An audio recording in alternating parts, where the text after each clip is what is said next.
सत्य सह्याद्री, सर्वसामान्य जनतेचा बुलंद आवाज, अचूक निर्भीड सडेतोड।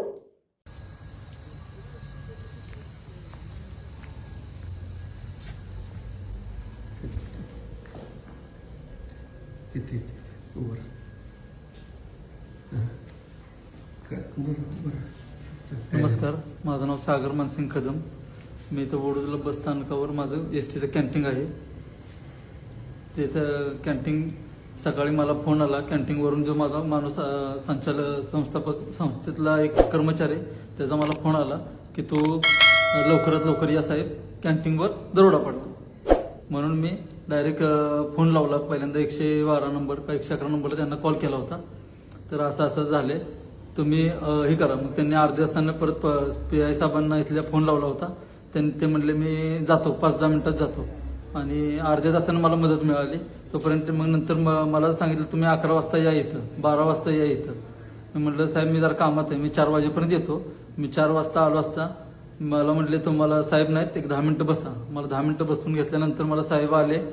साहेबांनी विचारलं का रे मला फोन करतो असं म्हणून, शिवी इतके कसली केस आहे तुझी, खोटी केस आहे, तुझं काही पैशाचं हीच नाही, असं नाही, दरोडा पडलाय का, दिवसा दरोडा पडतो का दिवसा, म्हणून मला आई वहिनीवरून शिव्या दिल्या। मला दारापासून मारत नेलं। आत नेल्यानंतर मला 6 ते 7 जणांनी शिव्या गाणगाण देऊन डोक्यात मारलं, पाट्याने लाथा मारल्या मला, आणि माझ्या पायाला पट्ट्यानं मारलं माझ्या पायाला। तिथून मी आता तिथून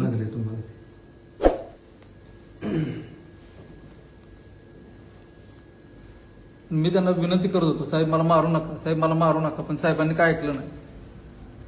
साहेबांनी आईवरनं 5-6 शिव्या दिल्या। इथं मारले, परत हातावर,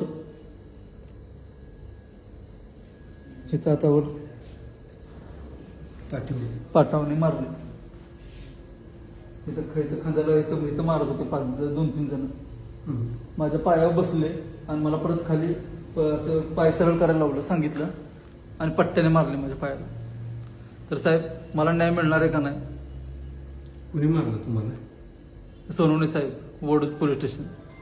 आणि त्यांच्याबरोबर कोण कोण होतं? आणि त्यांच्याबरोबर हांगे का असं काहीतरी त्यांचं नाव होतं, आणि 7 पोलीस हे होते, हवालदार होते, कर्मचारी होते।